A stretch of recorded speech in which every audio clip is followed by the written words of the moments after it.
Good morning. Ayin Beis, Volume 3. We're on page 1359.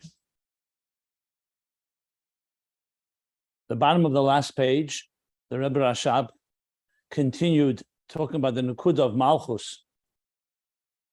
So the Nekuda he called a state of concealment. Everything is in a concealed state. And that's rooted in the Atzmus Ein Sof that's higher than Gili, which also is, interestingly, the infinite expanse that's beyond Gili as well. So that's what he said in the previous discussion. But then he said, now it's certain that the Nekuda of Malchus also has oir in it.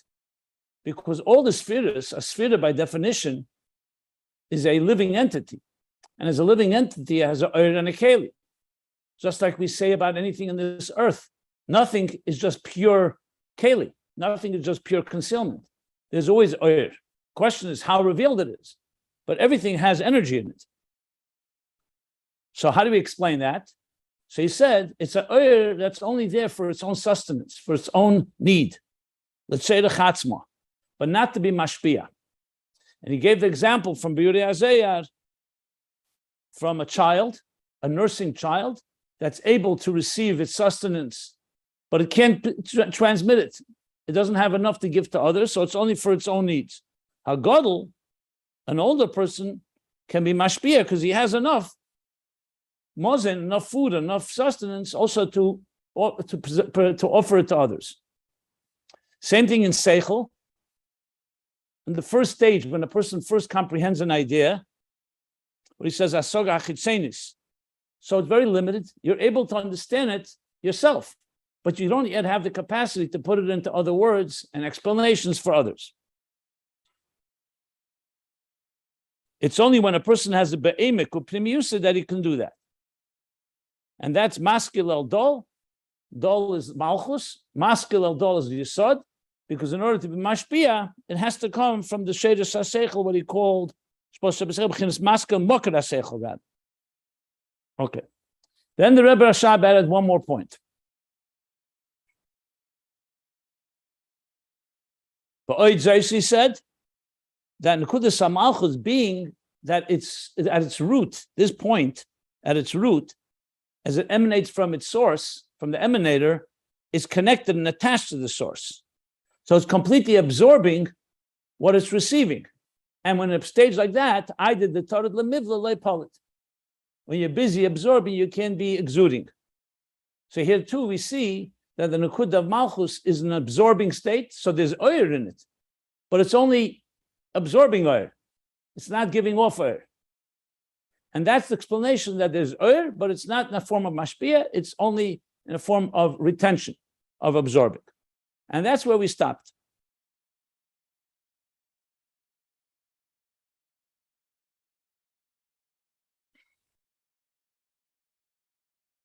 So now we're up to the parentheses. Around a third down the page, the line begins, Va'ayda the Torah Lemivla, and I'll continue reading now. The pages can be found at ayinbeis.com if you want to follow the text. Okay. It says like this now. What about the other spheres? The other spheres of Atzilus, not Malchus, the higher spheres, are also in a state of absorbing. They're also emanate from the source. Are they less connected to the source than Malchus is? So why are you saying that Malchus cannot exude and the other spheres we know are mashpia? Zoh is mashpia. We learned before that Zoh, like Shemesh, like the sun, is a mashpia of it. At the same time, it's from the spheres that come from the Maitzel. They all emanate from the source. So this is what he's going to address now and explain it. She says, V'yadua, and it's known, the kamoikeinu b'chol spheres d'Atzilus. The same is with all the spheres of Atzilus. They're all in a state that they're absorbing their creator, their emanator. All the spheres are that way.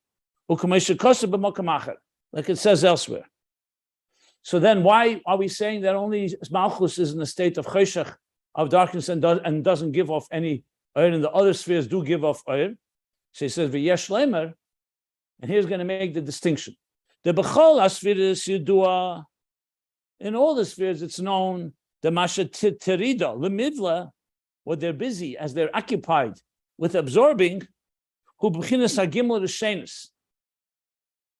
So the spheres themselves are made up of parts. The gimel reshenis are the three top spheres in each sphere. Basically, chochma bina das, or sometimes keser chochma bina, let's say within chesed.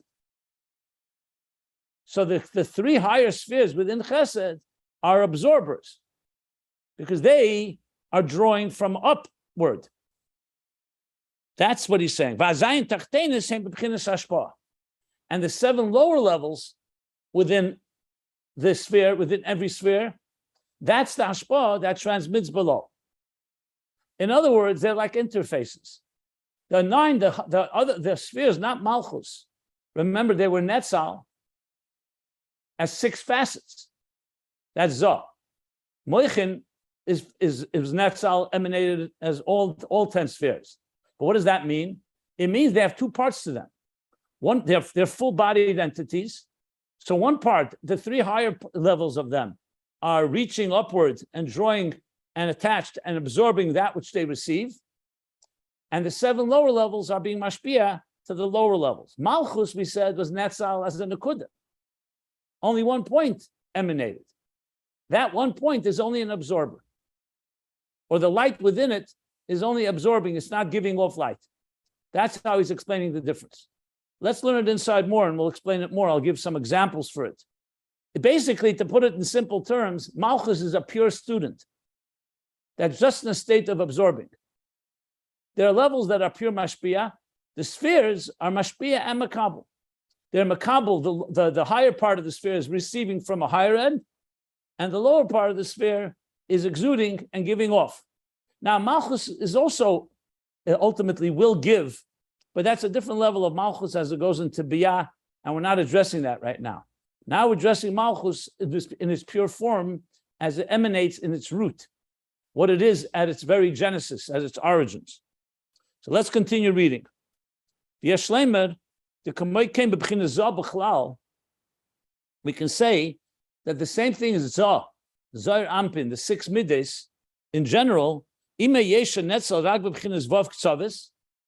though it emanated only in a form of 6 facets, not 10 facets, 6 vav ksavis.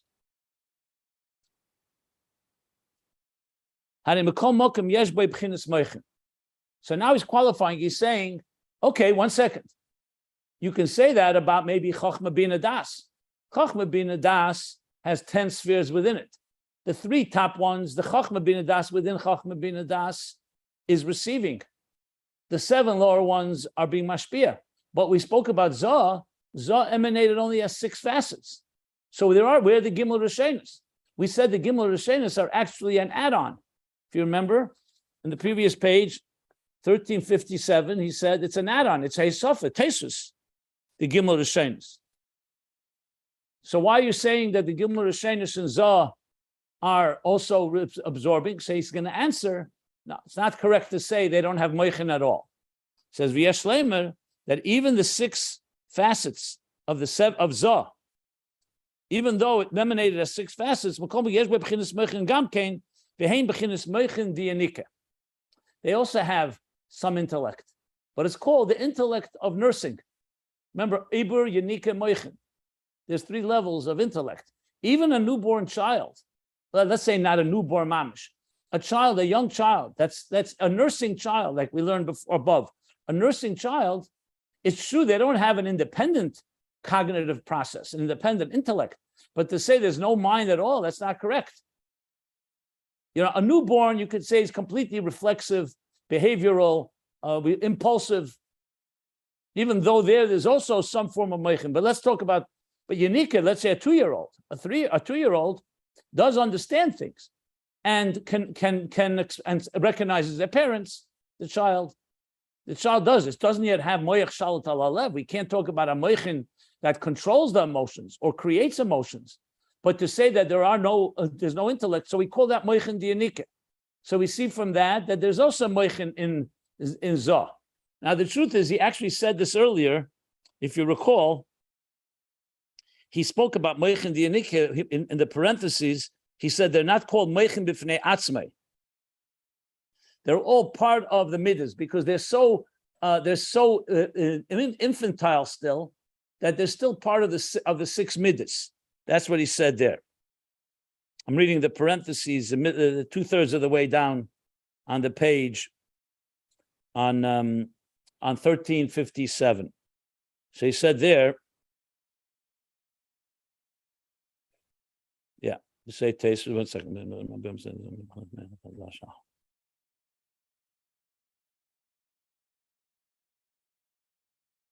Yeah, so, but there is, in other words, even naturally, like he said there, a moichin is added, and that's called the Mochin D'Katnus. And therefore, let's take it back to where we are now. The imken yesh lemer. So based on that, we can say the hatirda lemivla. That when it's busy being absorbing is referring to. I'm saying, so this is not because I'm coming to Mochin D'Katnus. Ubchinas vacancy by gimel the shein is the zah hamashpia Malchus mokr biyah. No, sorry, I skipped. Avlavok says in ubchinas hashpa. Okay, so then even in zah you can say that the gimel the shein is Mochin D'Katnus. That's the gimel the shein of zah. But the Vav Ksav is the very midas, the lower midas are in a state of ashpa. So therefore, we see even in Zah, you see both elements. It has the element that's attached to, and it's absorbing that which is higher than it, but it also has that which is mashpia. Malchus, as we're going to explain momentarily, only has the absorbing. It doesn't have any hashpa. Is that clear? If anybody wants to clarify anything, let me stop right now if you want to ask any questions. You understand the distinction?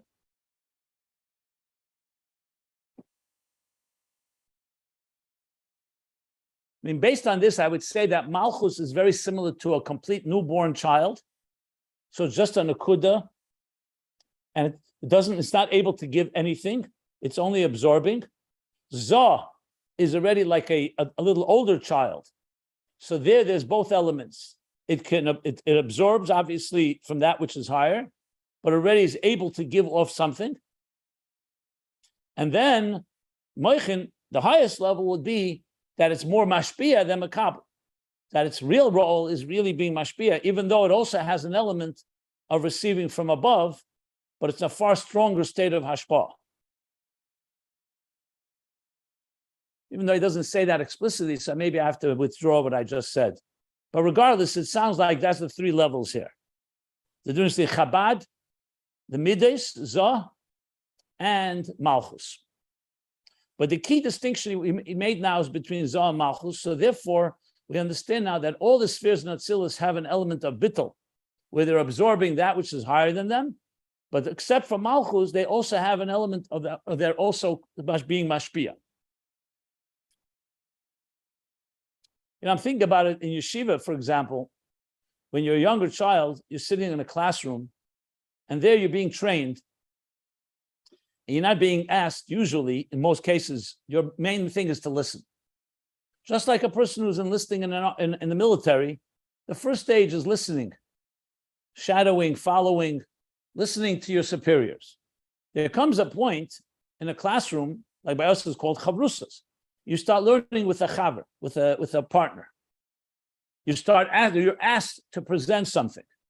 You don't ask that from a beginner because first they have to listen before you ask them. Or in the military, the same idea. You ask people to do an exercise. You ask them to now give. Why? Because in the early stages of any training, the first thing you need to do is absorb. You can't be a speaker and an exuder and a mashpia before you're a makabel. So Malchus is the pure form of Kabbalah in Atzilus. That's what it is. Its role is to teach us how to absorb. Zah is a mashpia, but remember, even a mashpia also needs to absorb from that which is higher than it.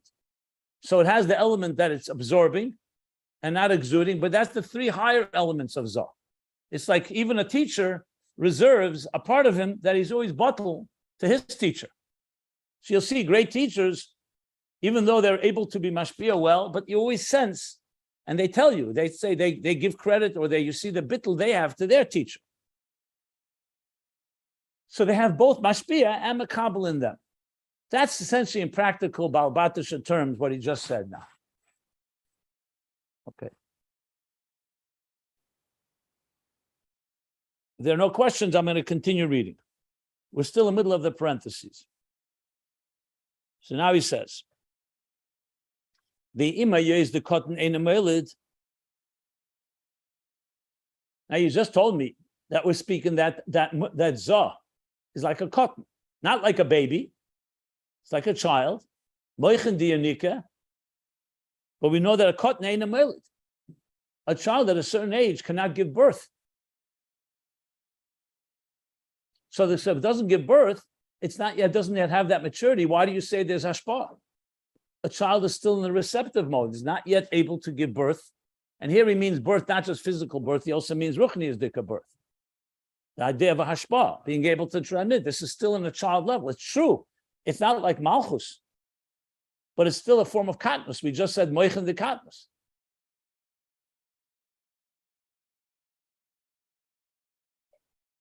So he says, Makom Mokom yesh b'chinas hashpah mizah gam shehu b'chinas Katnus. Nevertheless, Zah still is transmitting even when it's in an immature and still in a more infant state.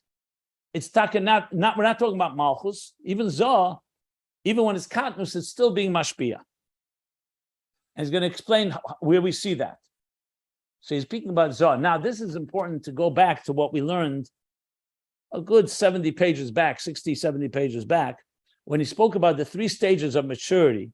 So I think it just makes it helpful to understand. So let me just sum that up for a moment. I said it already, but I'm going to say it again. Look at a human being's development, especially emotional development or general development, emotional and cognitive development, and you have everything you need to understand this. We begin as newborns, completely, as I said, everything is emotional. A child reflexively and behaviorally and instinctively and impulsively knows when it's hungry. It doesn't have to be told. What is that called? It's called midas tivim. We learned about it before, mutva. That's how it is. That doesn't require concentration. It doesn't require meditation. It doesn't require premeditation. It's the way it is. Is there any seichel in that? Of course there is. There's still a central nervous system. When the child feels pain, the mind tells the child that there's pain. But it's not in a deliberate fashion. A newborn, you can't expect a newborn to sit and speak. Let's learn something. Let's discuss something. There's no cognitive processing in the conscious way we understand it as adults. Then we begin to develop. As we develop, what happens is we learned both the emotions grow and the mind grows. And they're commensurate to each other.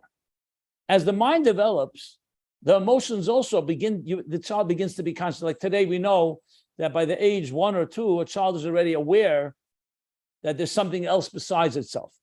A parent, a friend, a sibling, and the child explores. So in other words, what you see is that the mind is beginning to become aware of things. The emotions are beginning to become more, you could say, more sensed by the child. The child can sense an emotion. It's not complete reflexive. As the child develops, and it's a constant stages of development, but the next stage would be once you reach bar mitzvah or bat mitzvah, when Mochin D'Katnus begins to enter. Even before that, a 10-year-old, for example, you can expect a 10-year-old to say, please, thank you, not to just be selfish, but they're still not fully responsible for their behavior. That's why they're not bar mitzvah or bat mitzvah yet, because they don't yet have full, their own volition. They're still too impulsive, too emotional, and don't have self-control. But we start seeing at 12 for a woman, 13 for a man, starts developing self-control. And that continues till age 20. We learned about it much earlier in this volume.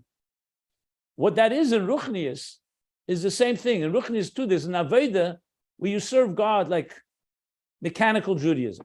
Mitzvah sanoshim l'mod. It's reflexive. You don't have to think about it. You just reflexively do things. The Gemara says, Menafshe Kara. He went into a shul and he heard Moedim. He didn't even have to think about it. Moedim, you automatically bow down, which we do so often.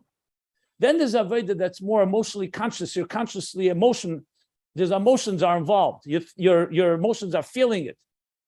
You feel a passion, you feel. Then there's cognitive where you actually contemplate ungodliness, and that can actually either arouse or awaken or create an emotion. And that too grows higher and higher levels. So briefly put, Malchus is the state of Ibur or Mutfa.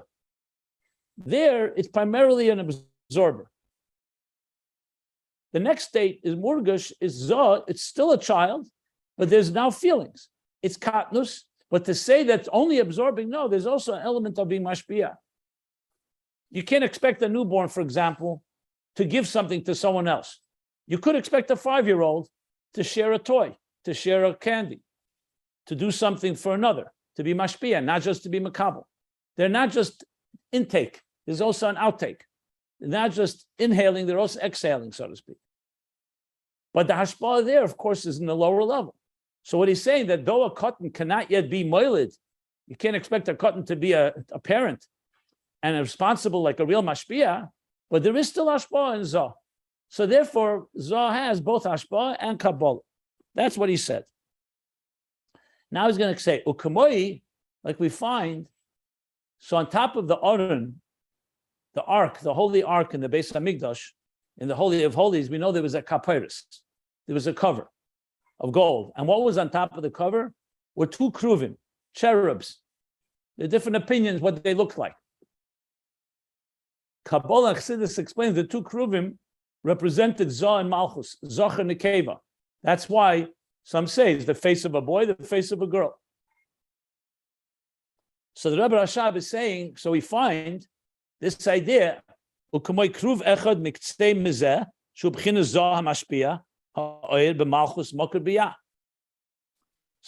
kruv echad, which was on one edge.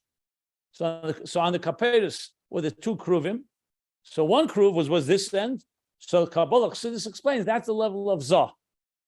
That's mashpia to what? To Malchus, to the other kruv, which is the source for biyah. So Zah is drawing down Zah, like we learned before, is Tachtena, Shebe Maitzil. What did he say? The Sof of Elima Ein Sof. He said that earlier. I just want to see where it is. Where did he say the Lashon? Where did he say that Zah is Sefer? I think it was on page 1350. Oh no, 1356.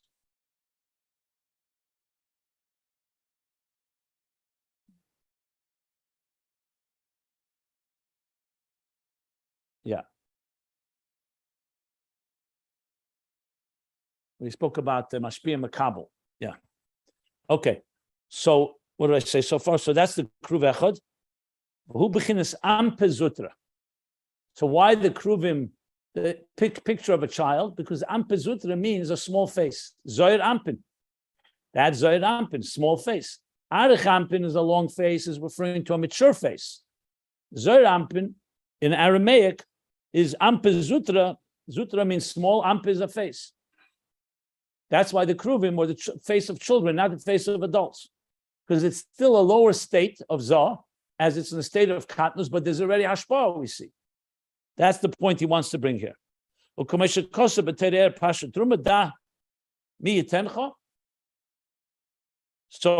Truma and Tereir, he discusses this in Pasha Truma. Rabbi Rashab is going to elaborate a bit more using some Kabbalistic language. He says, Migdash Melech is a commentary on Zohar, mentioned a number of times. So what does he say in Migdash Melech? Says, Shehu B'chinas Zah Shenikri Yisrael Zuta Lagaba Abba Ve'ima.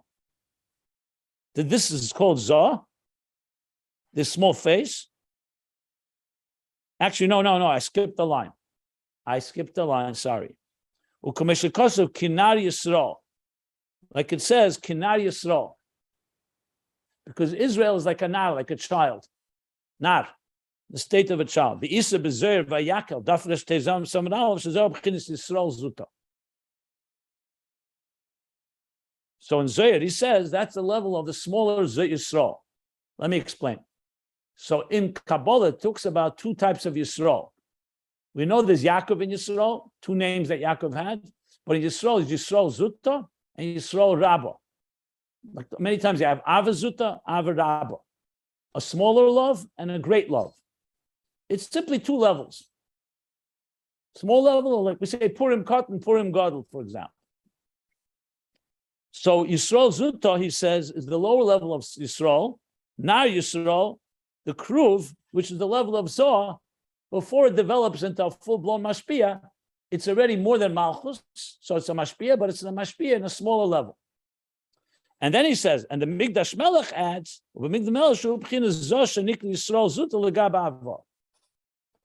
that this is called the level of Zohar, which is called Yisrael Zutta, compared to Chacham Bina. Chacham Bina is a full-blown Mashpia, a father and a mother. Zohar is already a child. It's the emotions that are born from the father and mother. So Zohar is a child, but it's a child that also is Mashpia. That's the point he wants to make here. So compared to Chacham Bina, Abba Ve'ima, father and mother, Zohar is called Yisrael Zutta, like a small face. V'hainu, this means Keshu B'chinas Katnus HaMoichin. Since it's still in a state of a less mature mind, Katnus HaMoichin means like a small mind, immature mind, but there is Moichin, V'hainu, B'chinas Ha'oros HaMoichin, Loi Atzmus HaMoichin. This means the reflection of intellect, but not core intellect. A full-blown adult has Atzmus HaMoichin, a true ability to concentrate and really study something and learn something properly and understand well. A child, even if a child is very smart, it's still called Ha'oros HaMoichin, which means Mochin D'Katnus. It's a reflection of Mochin. The Eilish Shmeis. So Rebbe Rashab is really loading on the sources here, like he writes in Teira Eir, the end of the Eilish Shmeis in Teira Eir. Okay. Let me stop again if anybody wants clarification, because this is pretty brief. I'm explaining it, but in case anybody has any questions, please, here's a good time to pause. Okay.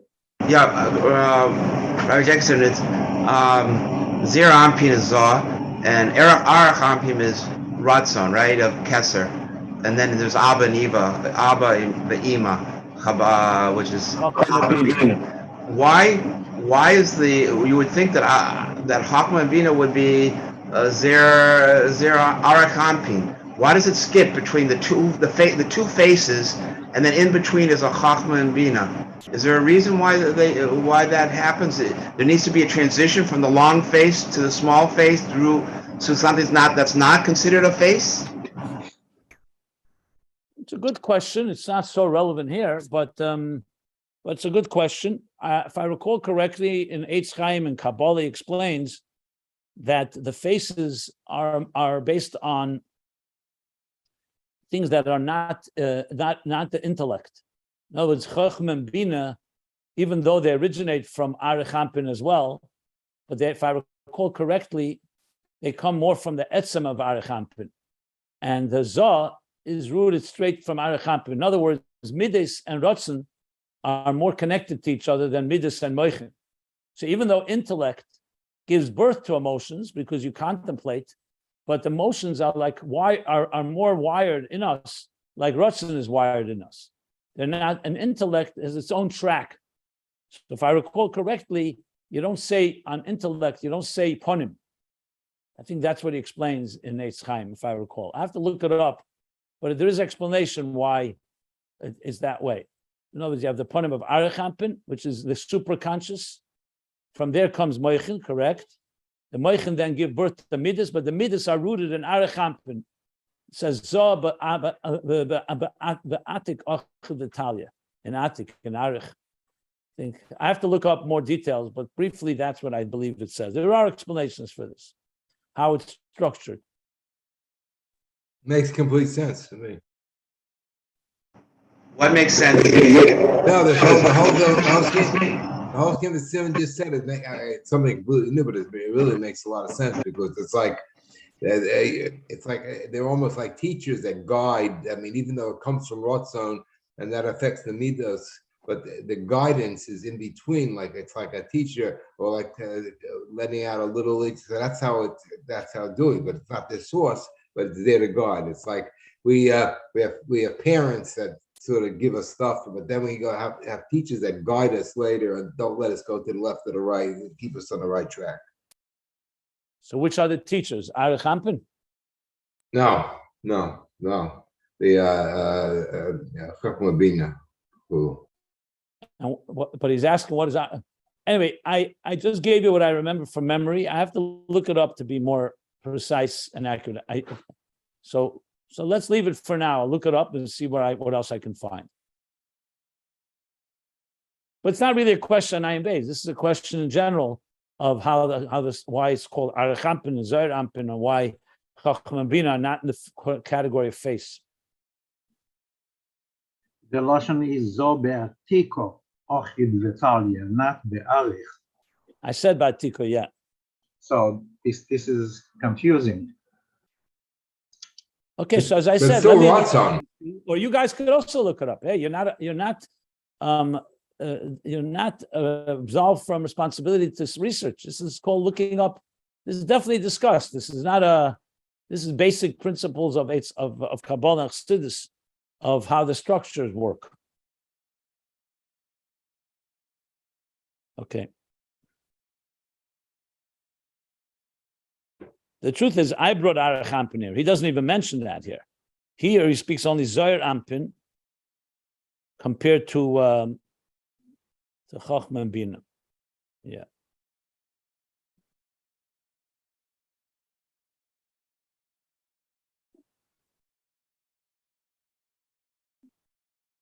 I'm almost sure, I'll just say one more thing about it. I'm almost sure, you see, the end of the day, it all plays itself out in the world of what gives birth. The mind, as important as it is, it's still a facilitator in order to give birth to emotions. Now, the emotions are rooted in Arich, and that's why it's Arich Hampen and Zohar Hampen. But you need the mind, because they are the ones that give birth. They are the ones that regulate, that direct in a conscious way, that the emotions should not just be impulsive, but the emotions should be directed by the mind. Okay. It's so beautiful with you, with this whole structure, which I never even glimpsed of it until you said it just now. It's wonderful.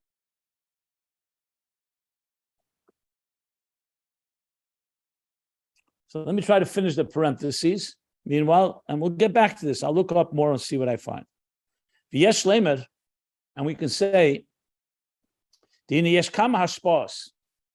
The Rebbe Rashab is elaborating more because he wants to explain clearly that we see from this in hashpa itself, there are levels. There's no hashpa when it talks about Malchus. In Zohar, there is hashpa, but it's hashpa on a more limited level because it's Zohar. And then there's higher levels of hashpa. So he's going to say there's several hashpas. And we see that from the mitzvah. Remember again, Zohar, Malchus, and all of this is very much similar to what we talk about below, husband and wife, birthing of children. So there's the mitzvah of Seder Ksusa Ve'nosa Al Tigra. So you see from that there are three levels of hashpa. Seira is food, Ksusa is garments, and Einosa is intimacy. Sheira. So he says like this: there are a number of different transmissions. Sheira, Ksusa Ve'nosa. Food, clothing, ksus, garment, and enosa, which is intimacy.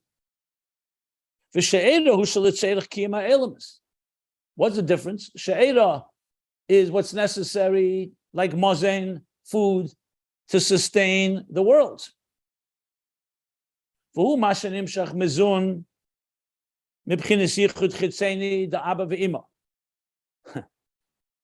I know this is Kabbalistic language, but this is language we also learned earlier in Ayin Beis. I'll explain in a moment. That is coming from the Nimshach, from Zun, Zohar and Malchus. So Zohar and Malchus together from the yichud chitzeni of Abba ve'ima. So if you may recall that there was a yichud chitzeni, yichud pnimi, what he called zivuga shlim and zivuga de'ena shlim. Or yichud Abba ve'ima Eloin, yichud Abba ve'ima tatoin. These are all language that we learned earlier. If you want to know exactly where it is, it's I can give you the page right now. There's the Maim V'Nigdashti whole piece about it. Yeah. On page 1237, it's a long way back, the Rebbe Rashav spoke about it at length. Let me be briefly. When parents, when Abba v'Ima, we'll talk physically first. So they could have a yichud that's called a yichud chitzeni. There is a yichud, they are interacting, but it doesn't have the full intimate connection that's called a yichud pnimi. So yichud chitzeni could be that hamshachas come from that, but it's not coming from the full intensity. Then there's a yichud pnimi, which is the highest level of a yichud, and that's mamshich much more than what is needed. So parents, for example, can join together and provide for their children the basic necessities. But that's not yichud pnimi. Yichud pnimi brings, as we learned, the oir chadash, something new, something more than just what is necessary. Not just the minimum, but much more than that. That's how Kabbalah explains it. So there's two types of yichudim. So when Abba ve'im is a chitzeni's diki yichud, that produces she'era, that's food, sustenance, but that's l'tzedach ha'elemus. Like he says. The clothes bechinas Mochin Eile and bechinas Mochin D'Katnus. The Mochin that is then being applied is called the Mochin D'Katnus. It's taka chachma bina, but it's not full concentration. It's not the full mind at work. It's like you say, I don't want to say 10%, 20%. I don't think it's in numbers, but it's a far more of an outer hisbonenus. It would be like someone contemplating about God, but not in the deepest possible way. So yes, something comes from it. There is an awakening of feelings, but not with the full intensity that you have when you have yichud pnimi. So that's why it's Mochin D'Katnus. The nimtza, he doesn't speak about the other two I see.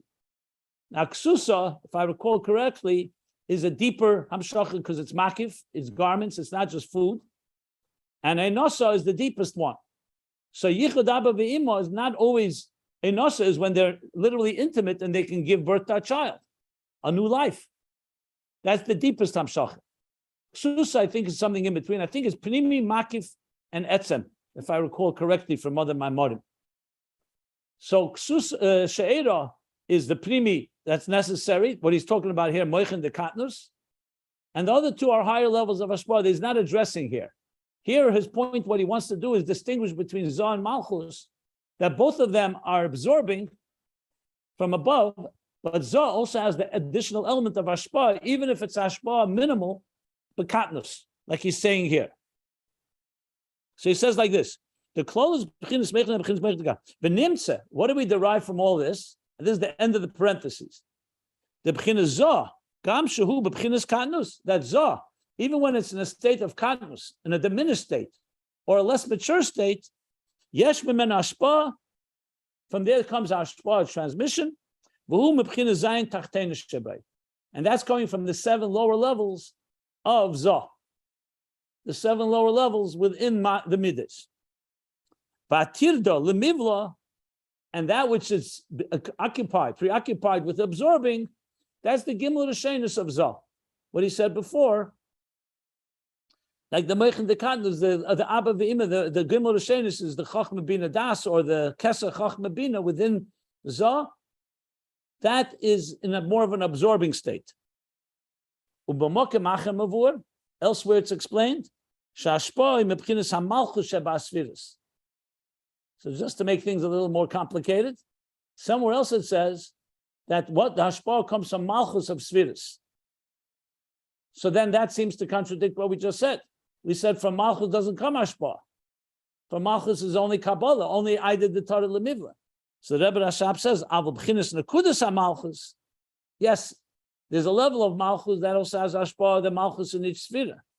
But the nekuda of malchus that we're addressing here, I did the trida, lemivla loipolit klal. So malchus itself is the malchus in each sphere that is connected to the transmission, the zayin tachtonis of Zah does have a malchus, but that's the malchus in Zah. The nekudas malchus we're talking about, malchus on its own, doesn't mashpia at all. It's busy absorbing and doesn't mashpia at all. So he added now that malchus within Zah also has an element of ashpah. Zah for sure has ashpah. The Kabbalah of Zah is the three Gimel Rishenis. Malchus, nekudas malchus, as a sphere of its own, the last of the 10 spheres, which was Netzal, emanated in its root like a point, that is only busy absorbing and not busy exuding at all. And that's how he reconciles the difference between Zah and Malchus in the context of Ashpah, Mashpia, and Makabel. And that concludes the parentheses. Okay. Any questions? In regards to Malchus, there's different levels of Malchus. There's a Malchus from a higher level, which is giving off, and the Malchus that just has nothing is the lower Malchus, and then eventually that's filled up and that goes down. That's part of the whole thing of Malchus. Yeah, we're going to learn that Malchus has many components to it. Right now, the Nakuda of Malchus as a sphere of its own is in a state of only a Nakuda, a point, that's just absorbing. The Malchus within each of the spheres is almost like saying Malchus, but it also is Mashpia to Biyah. We are going to learn that Malchus of Atzilus comes down into Biyah and is a Mashpia. But that's not Malchus on its own. That's already when Malchus receives the 9 spheres, as we're going to learn, and then it becomes a Mashpia. But Malchus on its own, the way it's emanated in its root, in its origin, is just in a state of absorption. That's the key thing to keep in mind.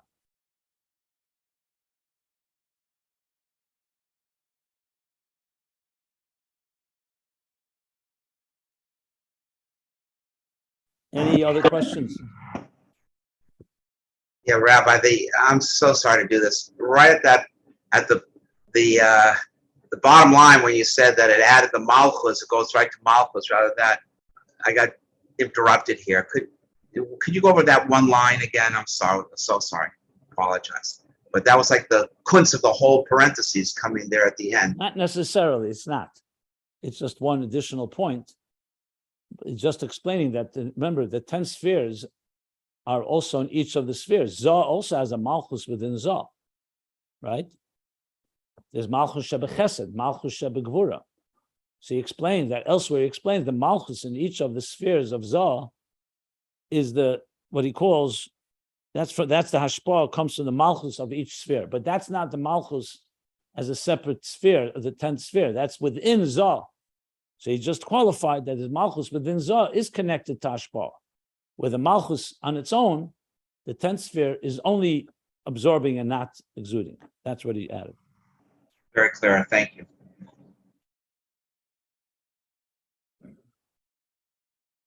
There's a lot more to be said on this all, but I'd rather wait till we elaborate more further. I'm going to stop now at the end of the parentheses. I need to go earlier today. I have to do something, so I'll stop 5 minutes earlier. So we'll stop here by the end of the parentheses, close to the bottom of 13.